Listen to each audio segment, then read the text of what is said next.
The day of our 5th anniversary arrived, and he, Alaric, had a business engagement. I waited at home until midnight, only to have him return reeking of alcohol. He rarely drank, unless the business associates were particularly obstinate. "Why are you still awake?" he asked, approaching to embrace me. I shifted, subtly avoiding his arms. "Go take a shower, you smell of wine." My displeasure was genuine. In previous years, on this very day, he would have arranged for flowers, secured a reservation at a fine restaurant, and we would have enjoyed a film afterward, sometimes even indulging in a stay at a themed hotel. But today, due to this engagement, he had forgotten our 5th anniversary. "What troubles you?" he inquired, sensing my subdued mood. I am not one for indirectness or cryptic games. "Today marks 5 years since we became a couple," I stated plainly. "A week ago, we agreed to dine out and see a film." His gaze dropped, filled with contrition. "My apologies. I was overwhelmed with work today. The officials from the government came for an inspection, and I was obliged to dine with them afterward, hence." "I understand your burdens. Go and bathe first. Shall we make amends tomorrow?" he coaxed, his voice laced with a disarming gentleness. Eventually, after much sweet talking and a passionate reconciliation, my anger dissipated.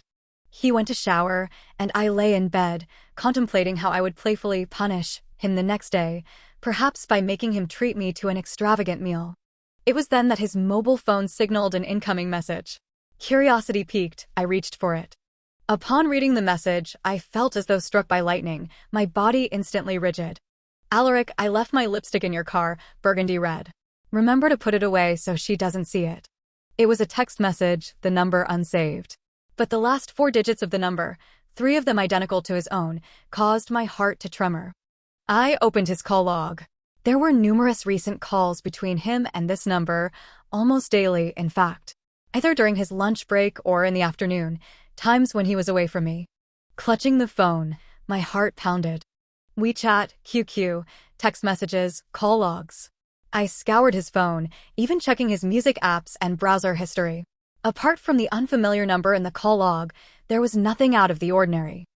I searched for the number on WeChat, but they weren't connected. Perhaps to avoid my discovery, they typically communicated by phone.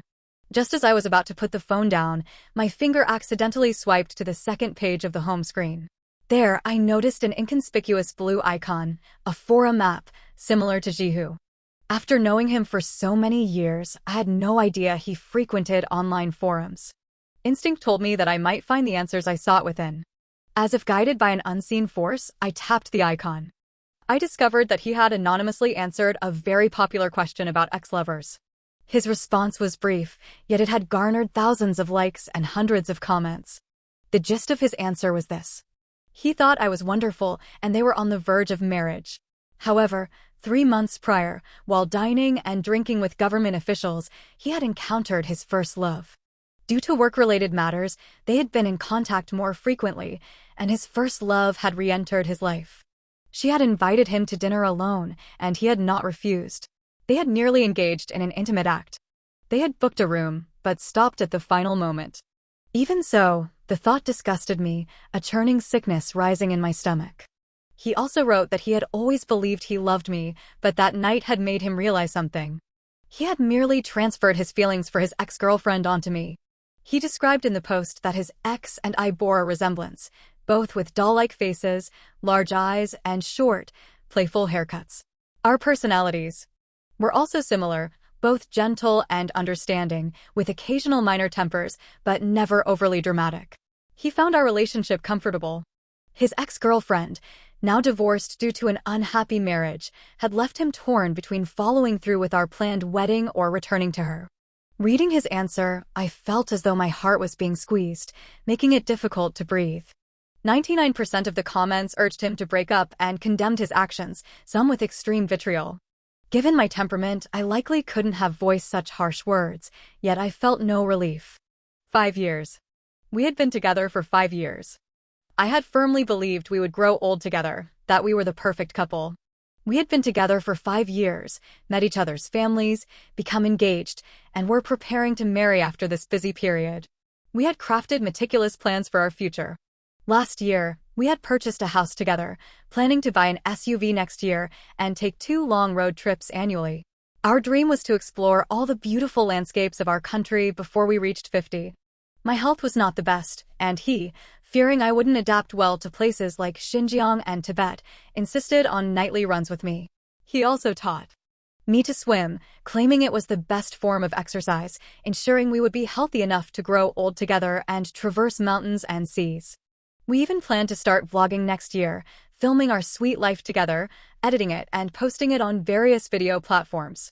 For this, I had specifically learned video editing, while he dedicated his free time to learning various culinary skills and planning our next travel itineraries.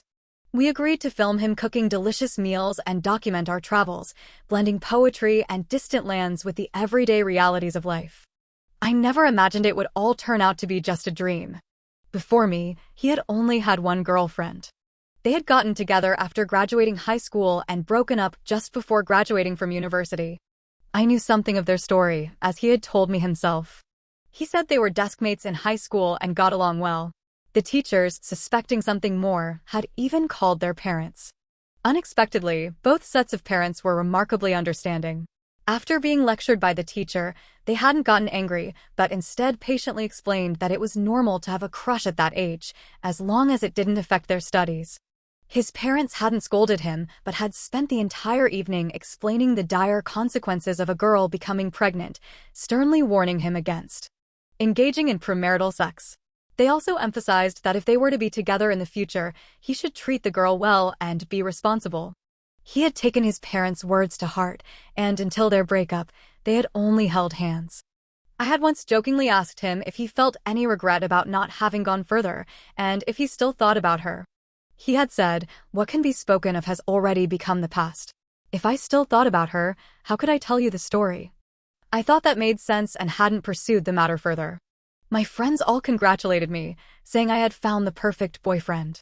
His love for me, though not often expressed in words, was evident in his eyes. The tenderness and affection he displayed often made my friends jokingly complain about being sickeningly sweet. He worked in construction engineering, his projects often taking him across the country. Knowing I disliked the North, he almost never accepted projects there. We even bought our house in a southern city that I loved.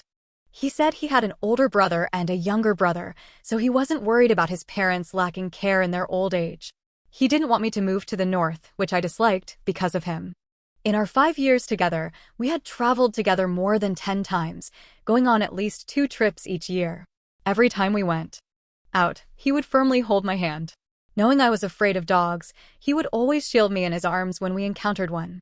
I loved sleeping in, but his biological clock was set early.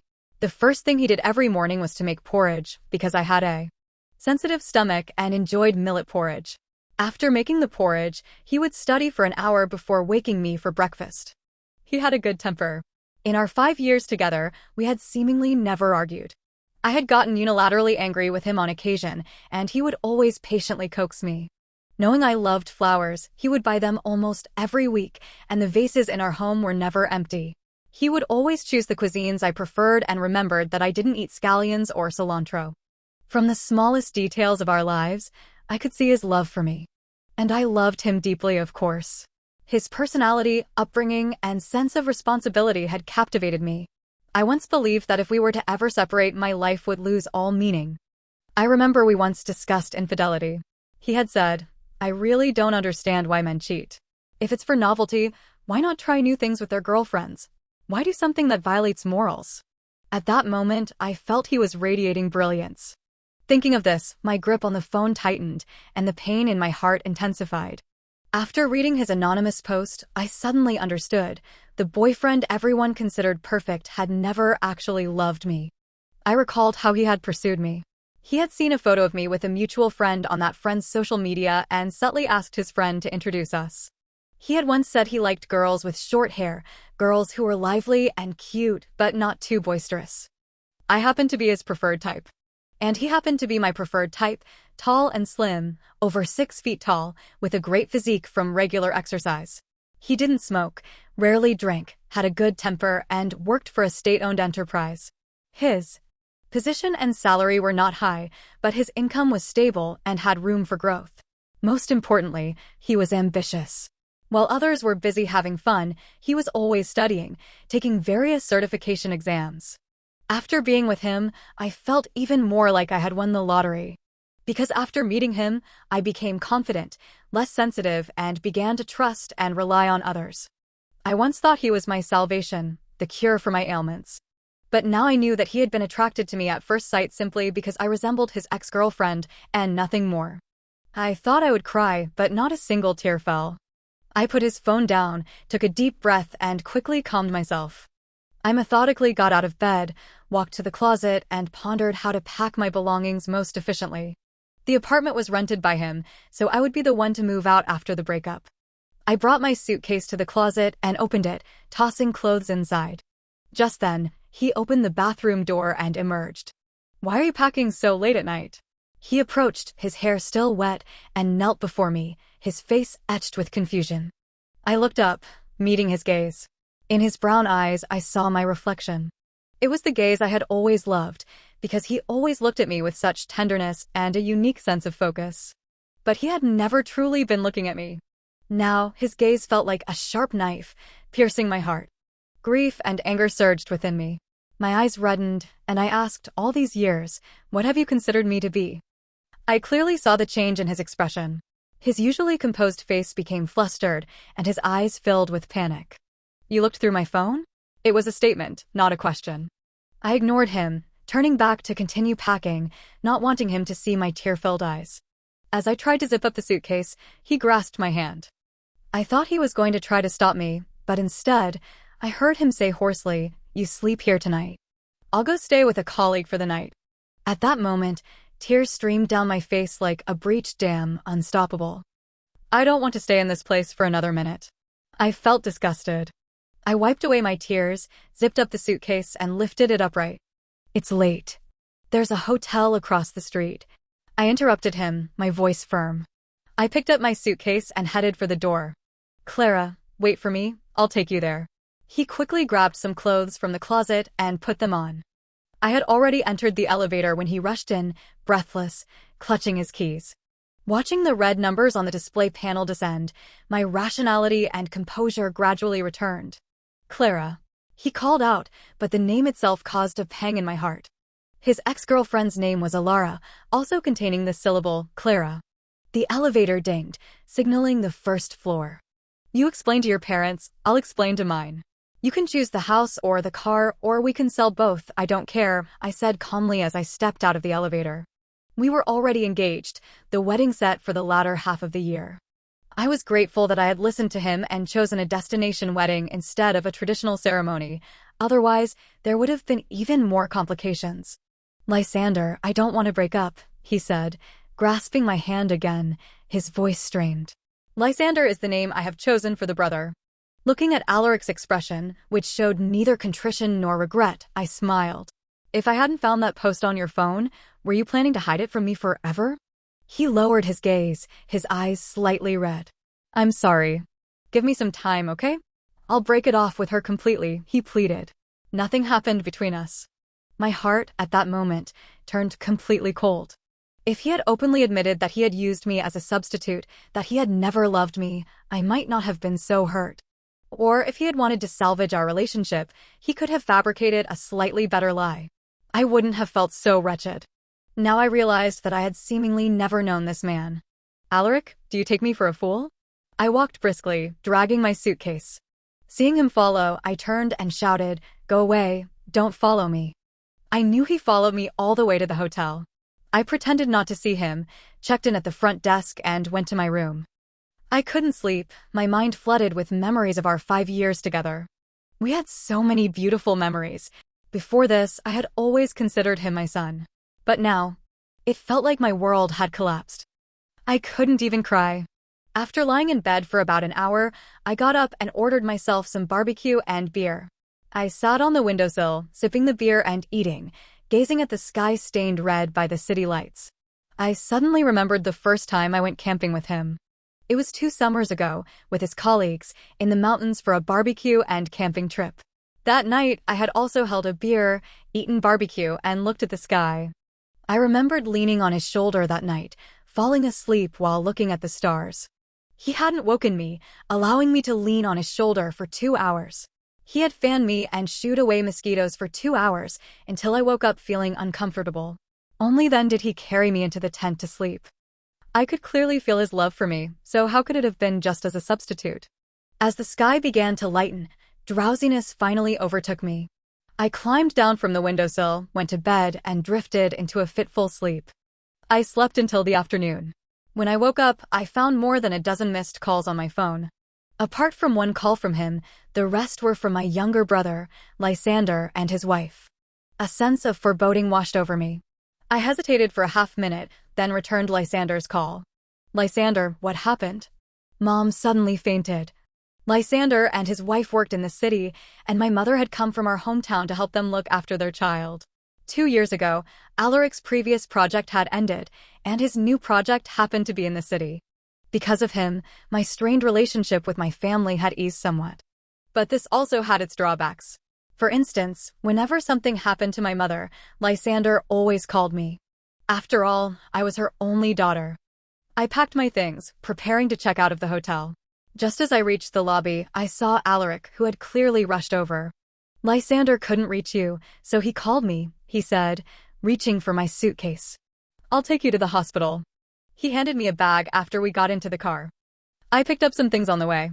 "Have something to eat." His voice was as gentle and low as ever, but now it grated on me. Not wanting to distract him while he was driving, I took the bag. Inside were my favorite steamed buns and pumpkin millet porridge. His usual thoughtfulness and attention to detail made my eyes well up.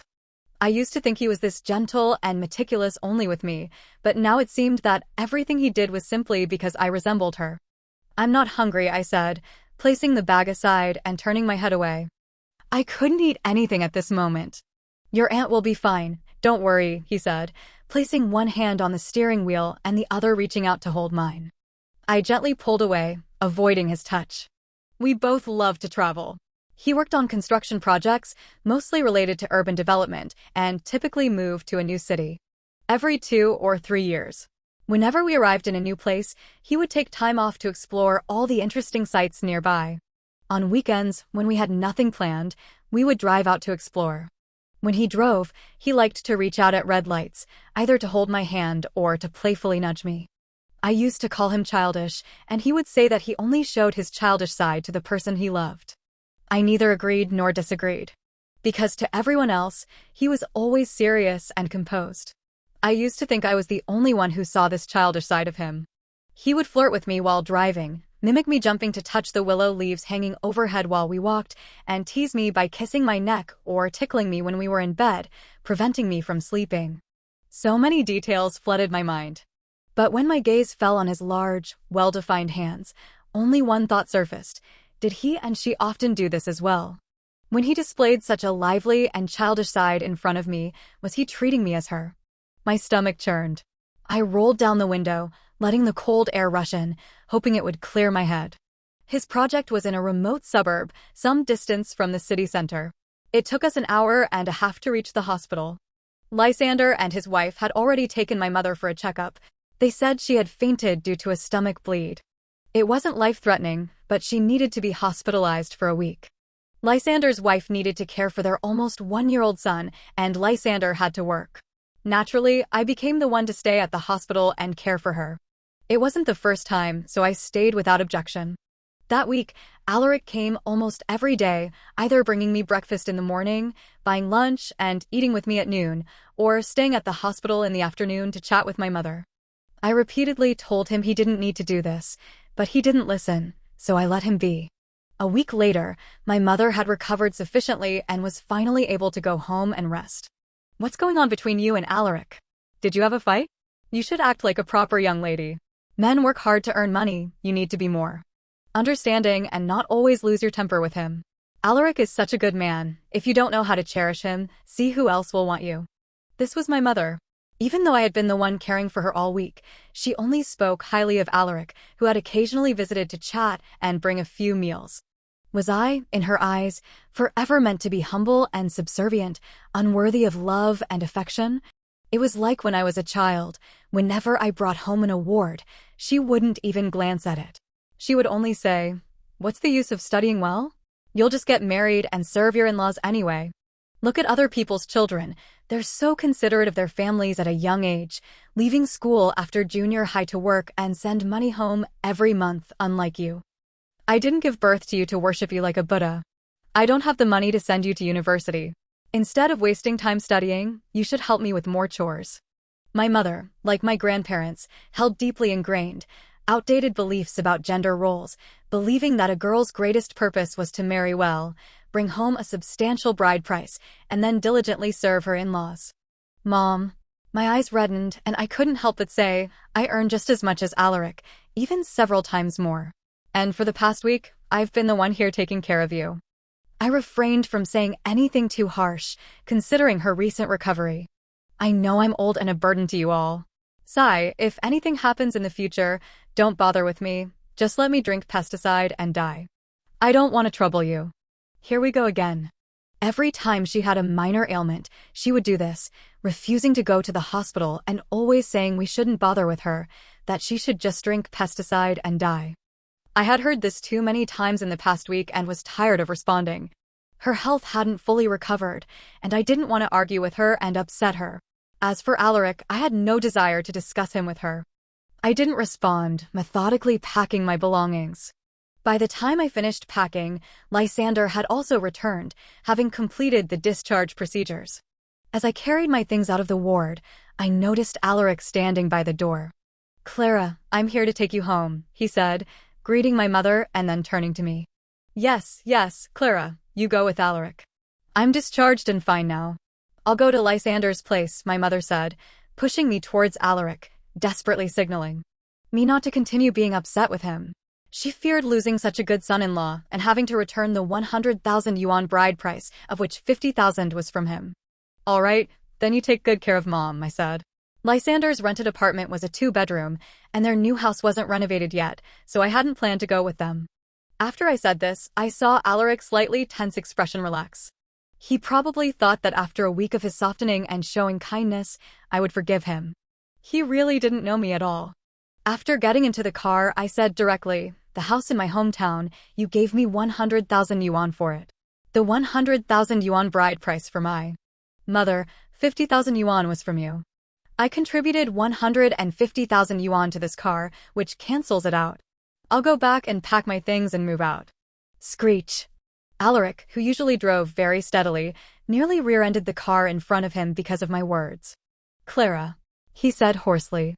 That post, I wrote it 2 months ago, when she had just returned. I thought that all these years I had treated you as her, but that's not the case.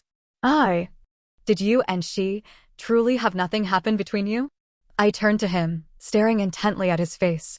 Looking at his bloodshot eyes, I felt as though my heart was being torn apart, a pain that was both physical and emotional. 5 years of love. How many 5-year periods does a person have? Think carefully before answering me. I closed my eyes, but the image of a photo of him and her flashed in my mind. 2 days earlier, a stranger had followed me on Weibo and sent me a private message containing a photo of him and a short-haired woman in bed.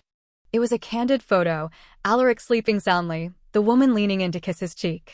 The woman in the photo did indeed resemble me somewhat. The same short hair, the same double-lidded large eyes, the same wide-set eyes. If you didn't see the woman's smug expression, with her arched eyebrows and smiling eyes, the girl in the photo would appear cute and kind. I had always heard that people with wide-set eyes were open-minded, innocent, and easily deceived. I was the only one who had believed it, the only one who was foolishly naive. The traffic light ahead turned green, and cars behind us honked their horns. Alaric finally started the car, slowly driving forward. He didn't answer my question. Of course, I didn't need any answer from him. What was the point of him answering a question to which I already knew the answer? Self-inflicted humiliation? He took my suitcase from the trunk of the car and said, "The lease on this apartment isn't up yet. You can stay here for now. I can go back to the company dormitory." Their company had a dormitory, but after being with me, whenever he started a new project, the first thing he did was find an apartment and bring me to live with him. No need. My work isn't here anyway. There's no reason for me to stay. I was grateful that I was a freelancer and not tied to him because of work. I remembered that previously, when I was feeling stressed and didn't want to continue as a freelance writer, he had suggested that I join his company. He said that way, we could be together both at work and in life. His company had a great benefit. Employees could introduce their partners to the company for administrative positions, allowing couples to work and live together without being separated. I had initially been with him because my work was flexible, allowing me to follow his work locations. We had also considered that if I ever wanted to settle down, he would bring me into his company. Now, that was no longer a possibility. Clara. He opened his mouth to speak, but was interrupted by a phone call. He pulled out his phone. The call display showed an unsaved number. I glanced at his phone screen, and my heart sank again. The last 4 digits of the incoming call were the same as the number that had texted him the other day. It was only 1 digit different from his phone number, 8172. And his birthday was August 17th. Perhaps unaware that I had guessed who was calling, he turned away to answer the phone. I don't know what was said on the other end, but he only replied, "I'll be there right away," and hung up. His expression was troubled as he approached me. "Clara, there's an urgent matter at the company that requires my attention. Can you wait for me to return? I'll explain everything when I get back." Even now, he was still lying to me. "Go ahead and take care of it," I said, placing my suitcase beside the closet. I didn't say yes or no. Seeing how urgent he seemed, I didn't want to delay him. Can a person truly love 2 people at the same time? The question suddenly arose in my mind. After he left, I quickly packed my belongings, arranged for a courier to pick them up, and then booked the next available train home. The house we had bought last year had just been delivered last month. I hadn't planned to renovate it so soon because his work took him all over the country, and I wasn't in a hurry to settle down since I followed him. The plan was to renovate it in a few years, and when he retired, we would return to this small city to live out our days. But now, my future no longer involved him. So, I would begin to follow my original plan, renovate the house, live in my own little nest, earn money by writing, meet up with friends and go out for meals and shopping, and occasionally take time to travel. 2 hours later, I arrived at the train station in my hometown. My best friend, Isolde, was there to pick me up.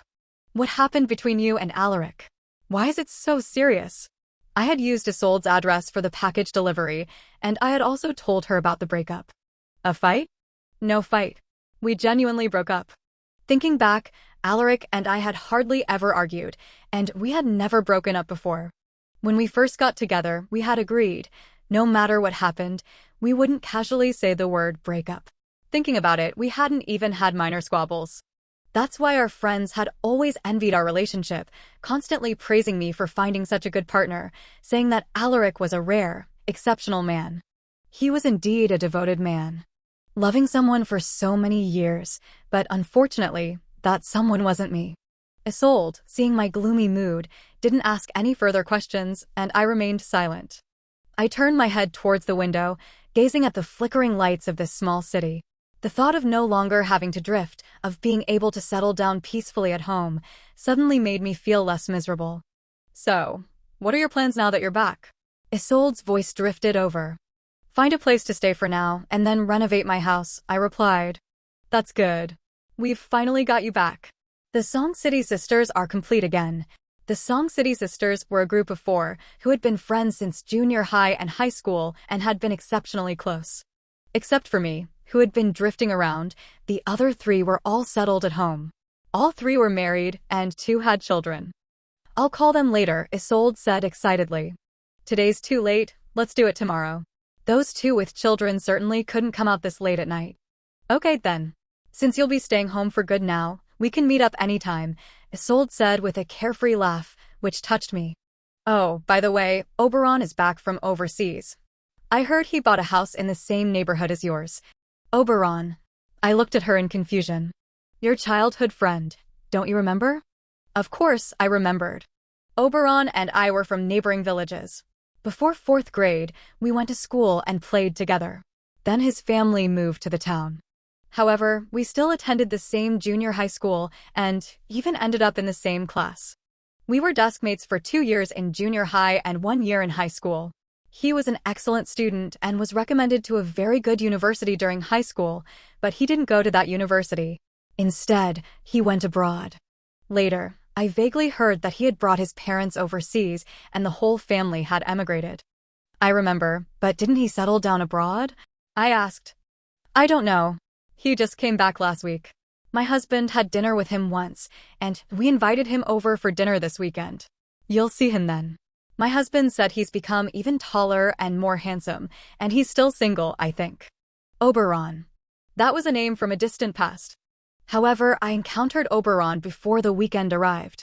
The next morning, I went to collect the keys to my new apartment. While signing the paperwork at the property management office, someone gently tapped my shoulder. I turned to see a somewhat familiar, handsome face. Clara, he said softly, calling my name. Meeting his smiling eyes, I exclaimed in surprise, are you? Oberon. It is I, he replied with a smile, nodding. He looked me up and down for a moment before saying, it's been over 10 years, and you haven't changed much. I looked at him and smiled. Indeed. But you've undergone the 18 transformations of a young man. If I met you on the street, I surely wouldn't have recognized you. He smiled without replying. Why did you decide to return from the glittering world abroad? I teased playfully. Leaves fall and return to their roots. I've always been Chinese, Oberon said, explaining in one sentence that he hadn't emigrated. Haha, I laughed, amused by his words. Born a Chinese, die a Chinese soul, right? It seems your love for this land of our ancestors runs deep. It does, he replied, looking at me intently. The smile in his eyes made me feel a little flustered. That focused gaze suddenly reminded me of Alaric. He used to look at me with the same fervent intensity. I heard you also bought an apartment in this complex. Are you here to collect your keys too? I asked, feeling a bit awkward, and then averted my gaze. Yes, he nodded gently, then asked, when do you plan to start renovations after you get the keys? As soon as I get them. I also happen to have time to renovate recently, he quickly added. Perhaps it was my imagination, but I sensed a hint of excitement in his expression and words. My brother and I are planning to go to Guangdong in a couple of days to buy renovation materials. Would you like to join us? Furniture and tiles were indeed much cheaper in Guangdong. Buying the materials ourselves and hiring workers to do the renovations would save a considerable amount of money. I have an uncle who works at a tile factory. We can get wholesale prices there, which will be much cheaper. My brother's apartment also needs renovating. With several apartments together, buying in bulk will be even more cost-effective, he explained. The prospect of saving money was, of course, very appealing, and I immediately agreed to go with him. Although I hadn't seen him in many years, I was very familiar with his younger brother and sister-in-law, so I didn't overthink it.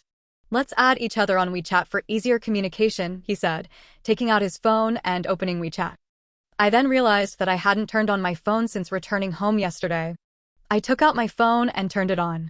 A barrage of missed calls and messages flooded the screen. Almost all of them were from Alaric. I ignored them and directly opened WeChat to scan his QR code and add him. Alaric had been calling me frantically, dozens of times, and WeChat messages were constantly popping up. His WeChat was still pinned to the top of my list, and the unread message count had soared to 99 plus. Stop contacting me, I typed a few words and sent them. The moment the message went out, the phone rang. I quickly hung up. He called again, and I hung up again. After 4 consecutive attempts, the phone finally fell silent. Turning back, I saw that Oberon was still there. He had taken a form from the property management staff, quickly filled in his name, and then turned to ask me, "Are you busy at noon? Would you like to have lunch together?" "I've already made plans to have lunch with Isolde and the others, I'm sorry," I replied. Isolde was my best friend, and also a mutual classmate of Oberon and me. "It's all right, we can arrange it another time," Oberon said with a smile, a flicker of disappointment in his eyes. Isolde called me at that moment. I waved my phone at him and said, "I have to go now." "How did you get here? Do you need a ride?" he asked. "No, I rode my scooter here," I replied, taking out my keys from my bag and jangling them. I had a driver's license but had never driven a car. Alaric never let me drive because I had some astigmatism and was also a bit directionally challenged. He wasn't comfortable with me driving. Whenever I suggested learning to drive, he would say, "It's better if you don't. There are already too many reckless drivers on the road. Don't add to the burden on society. I'll be your driver for life, even if it's a bit tiring." I didn't like driving, so I naturally didn't learn after he said that. "Then be careful. We'll be in touch," Oberon said, watching me leave. I rode my scooter through the familiar streets, not wearing a helmet, and the wind blurred my vision. When I first met Alaric, he didn't have a car yet. He often rode his scooter, taking me through the streets of the small city. riding my beloved scooter, carrying my beloved person through the bustling city. He would often sing nonsensically, taking me to night markets to eat delicious food. Later, after he bought a car, we still liked to ride the scooter in the city, only driving when we went on trips. These past 2 days, I often wondered, if I hadn't seen that text message, if I hadn't looked through his phone and seen his post, could we have grown old together, continuing to be happy? But alas, there are no ifs in this world. Clara, I don't love her anymore. The person I love is you. Please give me a chance. I was wrong. I was really wrong. Please don't leave me. There was a problem with the company project. I've been busy dealing with it these past few days. I'll come find you when I'm done. One after another, Alaric's messages came through. I was too tired to read them, so I simply blocked all his contact information. But then, in the evening, I received countless messages on Alipay, all filled with remorseful apologies. In the middle of the night, when I was crying secretly, there was a fleeting moment when I truly wanted to forgive him. But it was only a fleeting thought. 2 mornings later, Oberon came to pick me up to go to Foshan. He mentioned that we would have lunch there and then choose the tiles, and we could return in the afternoon. In the car, he, his brother, and his sister-in-law discussed how much material was needed for the apartments and how to decorate them. After chatting for a while, he suddenly asked me, "What kind of decorating style do you like? Have you had a design plan drawn up?" Decorating style. I was slightly stunned. Our home will be decorated in a European style, simple. A large floor-to-ceiling window in the bedroom, and one room reserved for a study. In the study, we'll put a sofa bed, so if guests come and there aren't enough guest rooms, they can sleep in the study. One side will have bookshelves, and the other side will have wraparound wardrobes, so my clothes and books will have a place. The toilet is important. We must install a smart toilet, and we must have a water purifier. The water quality isn't clean now. Oh, and buy a robot vacuum so you won't have to work so hard mopping the floor. When we bought the apartment together, we had discussed the decorating style. Whatever I said, Alaric would smile and agree, and he had even drawn a simple design plan. I had taken a photo of that design plan, and it was still on my phone. I asked the developer for the design plan of the model apartment. Decorating it like that would be quite nice, I replied, turning to look at Oberon. The 3-bedroom model apartment is indeed well decorated, Oberon agreed, nodding. But that wasn't what Alaric had said. The model apartment is exquisitely decorated, but the layout isn't particularly good.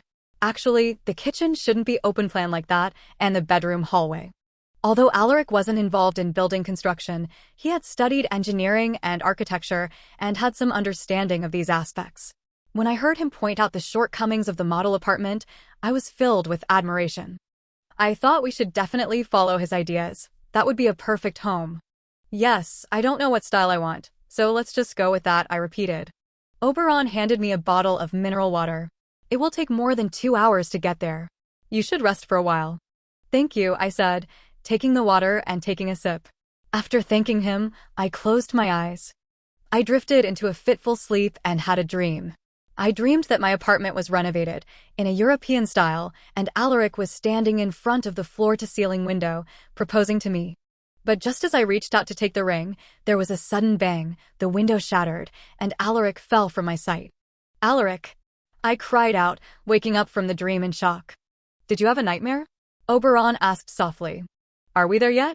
I wiped the sweat from my forehead and asked hoarsely. Not yet. There was an accident ahead, and there's a bit of a traffic jam. I looked out the car window. The traffic jam stretched for miles, a long line of cars ahead. Many people had gotten out of their cars and were looking towards the intersection. Do you want to get out and get some fresh air? Oberon asked. Looking at the pleasant scenery outside the window, I nodded and got out of the car. We hadn't taken the highway, but the national road, because they said the scenery was better, and it would be like taking a sightseeing tour. We would take the highway on the way back. No one had expected the traffic jam. The traffic jam lasted for almost 3 hours. By the time we reached our destination, it was already afternoon. We ate something first, and then the group headed to the tile factory. By the time we had chosen the tiles, it was evening. No one wanted to stay any longer, so we drove back overnight. Oberon's brother had driven on the way there. On the way back, Oberon offered to drive. His brother and sister-in-law sat in the back, and I naturally sat in the passenger seat. To keep Oberon from getting too tired, I forced myself to stay awake and chat with him. We talked about many memories from our school days. The most memorable was in the second year of junior high. You were so small, yet you became the sports representative. At that time, many boys in the class didn't respect you and bullied you until you won awards in the high jump and long jump at the sports meet. Only then did they shut up. But who knew that you would immediately tell the teacher that you didn't want to be the sports representative anymore? His words plunged me into memories. Perhaps because I was forced to do a lot of chores at home by my mother, I had developed good athletic abilities. When we were choosing class representatives, I suddenly suggested that I wanted to be the sports representative. I didn't have any particular reason at the time. I just thought that being the sports representative would allow me to lead the team and stand at the front during exercises. As someone who had been overlooked since childhood, I liked the attention at that time. Haha, and you're talking about me? Weren't you the same when you were a child? You were always seated with girls because you were short. And when you were in elementary school, you liked to collect stones and fill your desk with them. Childhood was so good, carefree, Oberon suddenly said with a sigh. Yes, I agreed, nodding. A wave of sadness washed over me. At that moment, Oberon pointed to the moon outside the car window, which seemed to be chasing our car, and said, "Look at the sky outside. The moonlight is so beautiful." I looked up to the left. The sky was full of stars, and the bright moonlight illuminated the road ahead. When I was a child, I had heard a fairy tale somewhere that said if you made a wish to the full moon, your wish would come true. But now, the sky in the city was shrouded in smog, and it was rare to see such bright moonlight and a sky full of stars.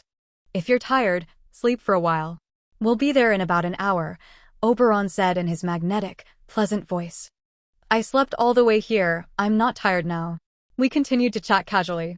When we were talking about the cities I had visited, Oberon suddenly said, I know. After graduation, you stayed in Beijing for 2 years. Then went to Jiangsu for a year, and then returned to your hometown. You've been in the neighboring city for the past few years. How do you know? I was a little surprised and smiled. After you went abroad, didn't you cut off contact with everyone? I didn't expect him to know my whereabouts. We grew up together, after all. Even if I don't ask, I can always hear about your life from people around me. It made sense. When we were children, our families lived close to each other, and our parents knew each other.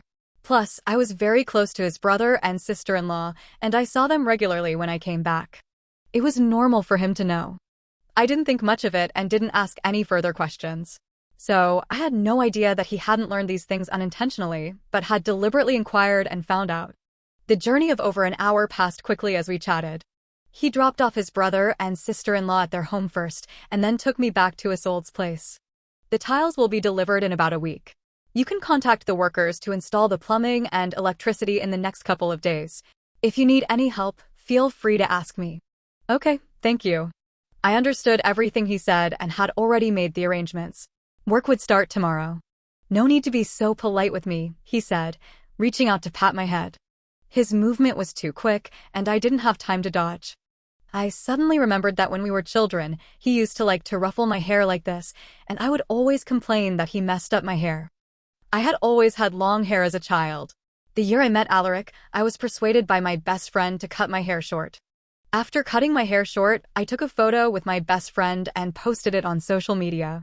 Alaric saw my photo on his colleague's social media, found my best friend through various connections, and then found me. Short hair didn't actually suit me, but because Alaric said, I like short hair, I never grew my hair long again. Why is your hair getting shorter as you get older? When you were a child, boys would pull your braids, but you never cut your hair short, Oberon teased. Short hair is convenient, I replied casually, taking 2 steps back to put some distance between us. Go back now, I'll contact you if I need anything. I waved goodbye to him and turned to walk towards the apartment complex.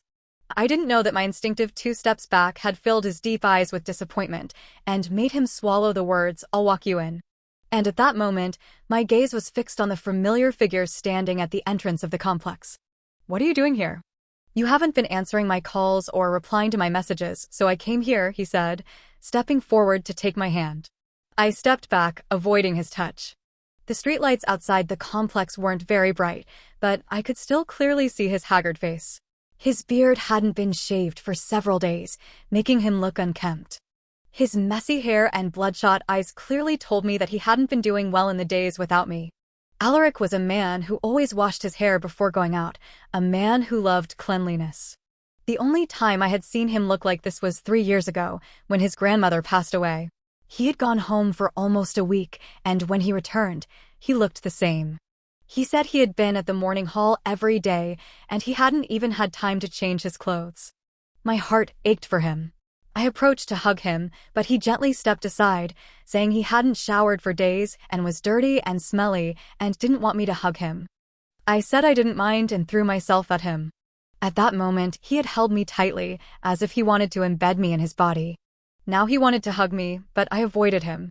I really wanted to ask him if he had held me tightly at that time because he loved me, or because I resembled her, or because he felt guilty. Alaric, we're over, completely over, I said, taking a deep breath and looking at him calmly. When I said those words, I felt a sense of relief. I had thought I would die without him, that I would lose the meaning of my life. But now I suddenly felt that without him, life would still go on as usual. After hesitating for a long time, I finally took out my phone and showed him the photo I had saved from Weibo. He didn't know she had sent me that photo, and he probably didn't know that I had checked his phone because of that message. I could guess that she had deliberately let me know, and he should have been able to guess as well. Alaric, you know, what I can't stand the most is not abandonment, but deception. You've made me lose faith in love, made me lose trust in everyone. Now I just ask you, please don't bother me anymore, okay?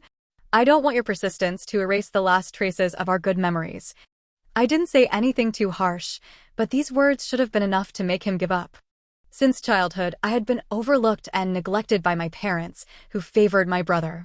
When I met Alaric, he gave me endless affection, making me feel that because I had met him, I had become important to the world. But now, he had taken away the love he had given me and told me, this love was never meant for you. This was undoubtedly a devastating blow to me. No matter what he did in the future, I could never forgive him.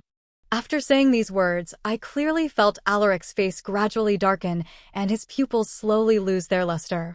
Clara, I'm sorry, he apologized hoarsely, his voice trembling with tears. I didn't reply, stepping past him and heading towards the elevator. Every step was so painful, but I didn't stop, nor did I look back. The moment the elevator doors opened, I saw Oberon standing inside. I looked at him in confusion, not understanding why he was there. Want to go out for some late-night snacks? He asked, his eyes crinkling with a smile, patting his flat stomach. Driving for so long has made me a little hungry. I followed him to the underground parking lot and was taken to a barbecue stall. He ordered 2 bottles of beer. Looking at the 2 bottles, which weren't even enough to fill a gap between my teeth, I waved my hand and said, "Boss, bring us a case of beer." Oberon didn't ask any questions, just drank with me all night. Clara, I'll only drink with you this once, and I'll only allow you to get drunk for him one last time. I don't remember how much I drank that night, nor do I remember what time I drank until, or when I went home.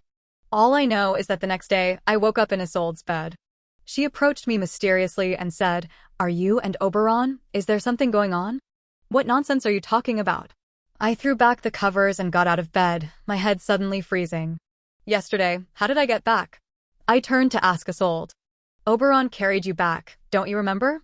You even threw up all over him. I vaguely felt that I had not only thrown up all over him, but had also said a lot of nonsense to him. But I didn't remember the specifics. I was too embarrassed to ask Oberon, but fortunately, he didn't contact me after that day. Alaric also stopped contacting me. After that night, he seemed to have vanished into thin air, disappearing from my life. Although I still thought of him occasionally, because I was busy with the renovation of my new apartment and new writing assignments, I didn't shed another tear for him. To help me move on, Isolde secretly arranged blind dates for me, saying the quickest way to get over heartbreak was to find a new love. Do I look like I haven't moved on from my old wounds? I gave her a look of disdain and threatened, "If you secretly introduce me to anyone else, I'll immediately book a ticket and leave Song City and never come back." Okay, I won't arrange it for you anymore, Isolde and the others finally gave up. I then focused on renovating my apartment. 2 weeks later, one day, Oberon came to my new apartment, which was under renovation, and asked me if I had been intentionally avoiding him. "Why would I avoid you? We don't have any grudges or anything," I said calmly. In fact, I was avoiding him. When Isolde invited me out to eat, if I knew he would be there, I would secretly slip away, knowing he only had time in the mornings to supervise the work at the complex. I would come in the afternoons. Fearing he would be there all day on weekends, I would never come on weekends. Although I had drunk too much that day and had a bit of a blackout, I still remembered some things. Like him confessing his feelings to me. If he hadn't taken advantage of my drunken state to reveal his true feelings, I might never have known that he had liked me when we were young. How could there be nothing? You stained my clothes with vomit, and you haven't washed them for me yet, he said with a look of helplessness. All right, give it to me. I'll wash it for you, I said shamelessly, thinking that it had been so long, he couldn't possibly have kept a dirty piece of clothing until now. But when I extended my hand, he actually handed me a bag. You didn't really keep it until now, expecting me to wash it, did you? I opened it and found that it didn't contain clothes, but a small, assembled model house. Happy birthday, Clara. Looking at the house-shaped model inside, my nose suddenly stung and my eyes blurred. When I met Alaric, I had seen a similar-sized model house in his home. I really liked it, and I had even begged him to give it to me. He had said, I can give it to you, but if we break up, you have to give it back. At that time, I had acted petulantly and said, you can give it to me or not. What kind of person gives someone a gift and then says something like that? He had said, very straightforwardly, because this thing is particularly difficult to assemble. It took me 4 months. Then he had joked, I'm not really asking you to return it. What kind of person asks for a gift back? I was just kidding. He had added, when we have our own home, we'll put this in our house. And how do you know we'll break up? You should say you'll never give it back. That way, we'll never break up. At that time, I had taken a photo and posted it on social media with the caption, I hope we can have a home like this.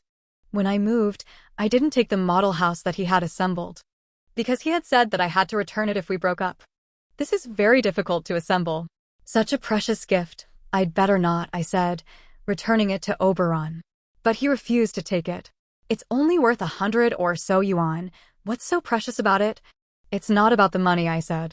For me, your happiness is the most important thing, he said, looking at me earnestly. Before I could speak, he added, Clara, don't feel pressured. I don't want to burden you in any way. Let's just be like we were when we were in school, okay? I was slightly stunned, thinking, when we were in school, I was oblivious, I never knew your feelings, of course I could be friends with you without a care in the world. But now that I know, how can I pretend that nothing happened? But I couldn't win against Oberon.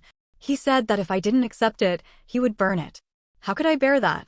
So I reluctantly accepted it and even said to him, rather melodramatically, if you ever regret it and want it back, feel free to come and get it from me. I was just afraid that I wouldn't be able to bear to return it to him when the time came. In the evening, my friends threw me a birthday party. Oberon was there, of course.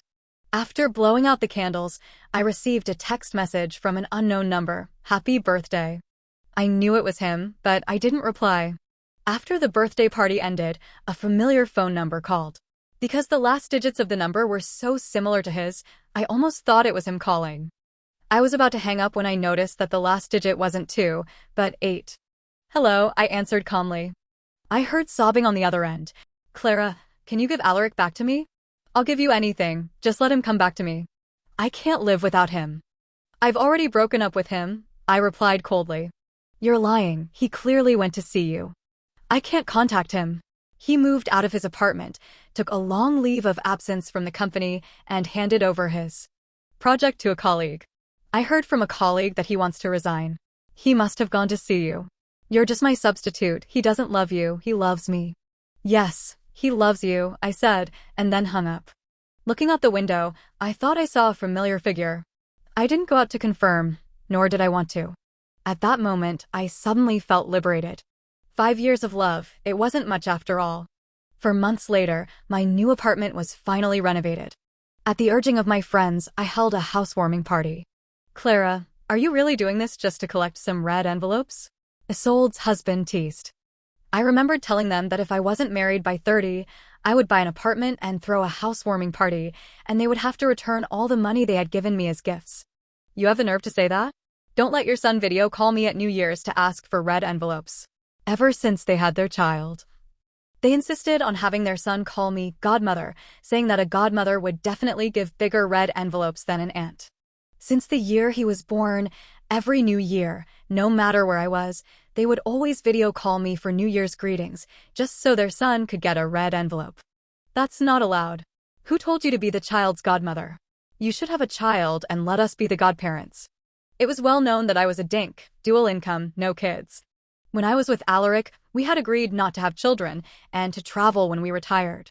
But now, all right, food can't even shut your mouths, Isolde said, speaking up for me, fearing I would be sad. Actually, I hadn't been sad for a long time. Last month, I received a set of beautiful landscape photos from an unknown number. The photos were of the Potala Palace in Tibet, a place I had always wanted to visit. I knew that person was Alaric. I had thought I would be sad, but when I received his photos, apart from exclaiming, "How beautiful," my heart was calm. "What's going on between you and Oberon?" Isolde asked, coming closer. I followed her gaze to the man drinking with other friends not far away. "What do you mean? What's going on? Don't you know me? A rabbit doesn't eat the grass around its burrow." "But you're not a rabbit, you're a horse," Isolde quipped. "Get lost." Indeed, everyone could see Oberon's feelings for me, but I was still playing dumb. I admitted that I wasn't entirely indifferent to him, but I was timid. I was afraid of being disappointed again. Once, I thought Alaric was my sky, my earth.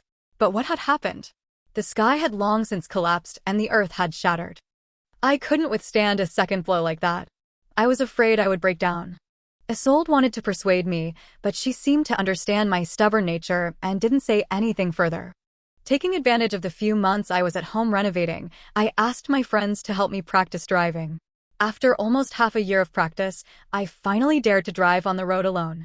So I quickly bought a small car. But on my first day driving, I got into a rear-end collision and ended up in the hospital. "You're destined to be a road menace. You'd better not drive anymore," my friends all said, discouraging me. Only Oberon said to me, "It's okay. Everyone is nervous when they first start driving. Just practice more, and you'll be fine." So after I recovered, he drove his car and took me to a newly built road, letting me practice without fear. He was a good teacher. A month later, I could drive on the highway alone without any problems. Time flew by, and another half a year passed. After finishing my work, I planned a trip. It was a route I had always dreamed of, starting from home, going south to Guizhou, and then all the way west. I also started a travel vlog, learning how to film and edit videos.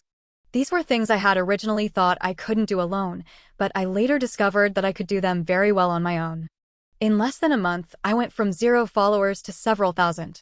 Because one video had a small burst of popularity, I now had tens of thousands of followers.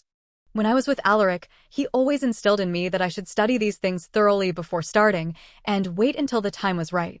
Now I suddenly realized that there was no such thing as the right time. If you want to do something, just do it. If you want to travel, just go. Without any specific goals, just film the beautiful and fun places for everyone to see and share the delicious food. When people feel your passion, they will naturally follow you. So, none of this was as difficult as I had imagined. Of course, there were also many unexpected events along the way. On the second day in Tibet, I suffered from altitude sickness, vomiting, and diarrhea. I thought I would die there, but a kind couple took me to the nearest hospital. After being unconscious for a day, I woke up. When I opened my eyes, I didn't see the kind couple, but a familiar, handsome face. His lips were curved in a smile, and his deep eyes were filled with tenderness. "Didn't you say you would wait for me at home?" I asked. He said, "The waiting time is too long, so I chose to follow you. I've waited for too many years. I waited for you to grow up, but I went abroad.